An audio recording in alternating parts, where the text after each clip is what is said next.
มาสู่นั่งเซ็งค่ะวันมาในวันที่12เดือนธันวาคมปี2025กลางค่ำ7 โมงไปพบทุกดังข่าวปานั่งอยู่เพื่อนอ่านข่าวค่ะข่าวขึ้นด้านเฮาค่ะมีอยู่3-4 โหค่ะนะเฮาค่ะมาถมจ้ำกันค่ะเนาะวันเมื่อ ป่นมาวันที่5เดือนธันวาคมตีเว้งหมู่เจนะคะนะยอบไร please turn down the voice ยอบไรผู้ลักสองก้อนนะคะนะเนวังกาเตงตันฉีนะคะเนาะผู้ลักสองก้อนในตึกเอ็นมา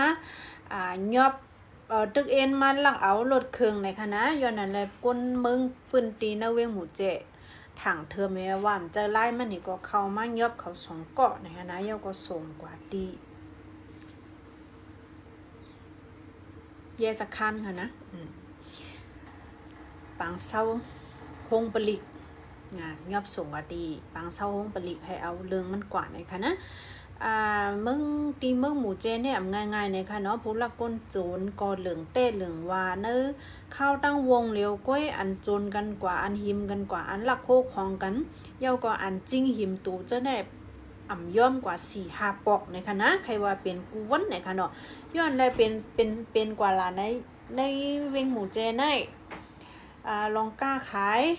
ลองเจอตื้อยาเมากำก่อนเหลืองนะล่ะในขณะเย้าก็ปังต่อปังล่องก่อนเหลืองเต้ๆเนี่ยค่ะในก็ย้อนฟังปันถึงพี่น้องเขาในปอดเวงหมู่เจเห็มเมืองไปปัดปืนค่ะเนาะตีไรก็ไรฟังให้อยู่ค่ะนะเมื่อเร็วในนะมันรถเพเนี่ยค่ะในก็อ่อนกันฟังอย่าไปอยู่เมาบังค่ะนะในก็โหหนึ่งเนาะ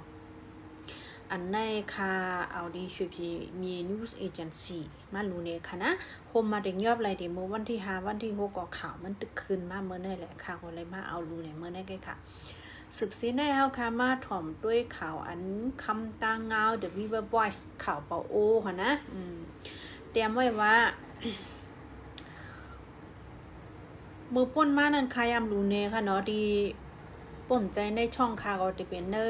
ข่าวสื่อข่าวใต้ทีวีออนไลน์ภายในวงเหลียวก้อยตีเมืองไทยในคนติดจับโควิดตั้งเป็นโควิดมันปอกมากขึ้นในคณะภายในวงเหลียวก้อยก็มีคนติดจับโควิดกับเปียดเฮงไปในคณะอันนี้อันสืบมันคานอเลยว่านะอันนี้ วงวังในคืนมานำเต้ๆในค่ะเนาะเนื้อปีในค่ะว่านะแต่เอาเรือนที่1ต่อถึงเรือนทวน5มาแล้วนั่นน่ะเนาะเขาเก็บไว้เซ็นหมายมันก้นเป็นโควิดในเมืองไทยในแต่เอาเรือนที่1ต่อถึงเรือนทวน5ในมีกว่า41,000เฮง2ปักปลายเอาในค่ะนะก้นติดจับโยกาโควิดขึ้นตั้งเป็นโควิดปอกมาขึ้นนั่นค่ะนะเนาะอันก้นไม้ยาที่ห้องยาเห็นลูกตายกว่าในมีกว่า15 ก้อนเนี่ยค่ะนะอันได้ได้กว่าอันมาลูกตายที่ห้องยาค่ะนะเพราะว่าลูกตายกว่าต่างตีได้ก็เปิ้นมีเส้นไม้มันไว้นั่นน่ะเนาะอันได้ก็ผายลงตรงจึงเมืองไทยเขาอ่อนกันไม่ใจย้อนเพราะว่าลูกอ่อนก็เตะคืนห้องเฮียนเอาในนั่นค่ะนะอันได้ก็เตะไล่ด้วยถึงกันเตะว่าเนี่ยค่ะเนาะหรือเสียนนำก้าตั้งเป็นเรียกว่ากำขนาดย้อนวนกำตกเวตั้งเป็นตกเวไข้วัดใหญ่เนาะตั้งเป็นไข้วัดใหญ่ก็ซัมมาจอมในขณะยุ่งเหลืองอันนี้ก็ง่ายๆในขณะตั้งเป็นก้นเป็นไข้วัดใหญ่ห้ามมีกว่า320,000 3เฮงในค่ะว่านะอันนี้ซ้ำก้นลูกตายมีกว่าถึง40-3 ก้อในขณะ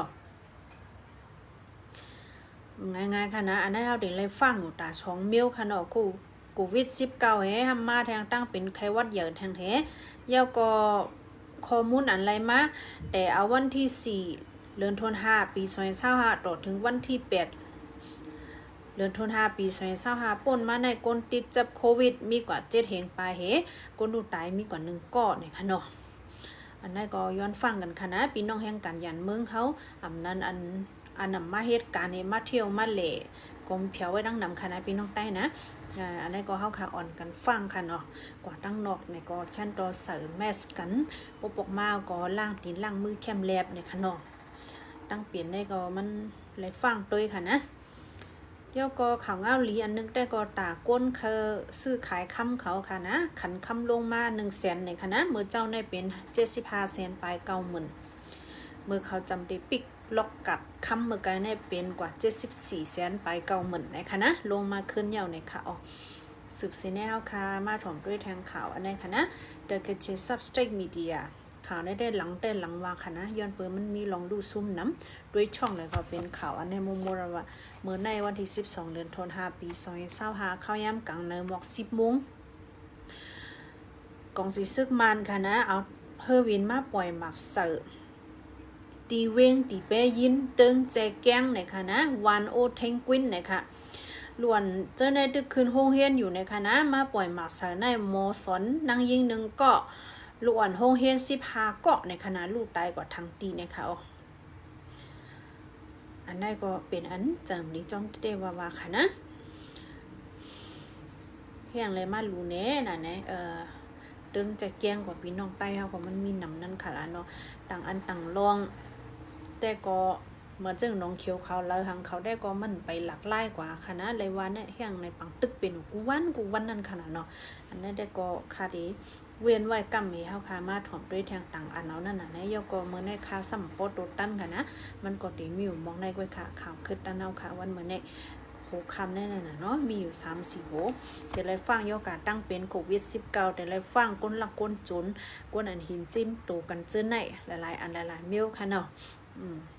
ย้อนฝากถึงมองได้เลยค่ะนะเยาก็ฝนก็ได้ตกในค่ะนะในเมืองไต้ปัดปื้นบางทีก็ได้ตกน้ำบางทีก็ได้ตกอันเดเลยฟังได้ก็เมืองไต้ปอดอกคงดังเมืองไต้ปอดจันเนี่ยค่ะนะกูมันปลามาลมแรง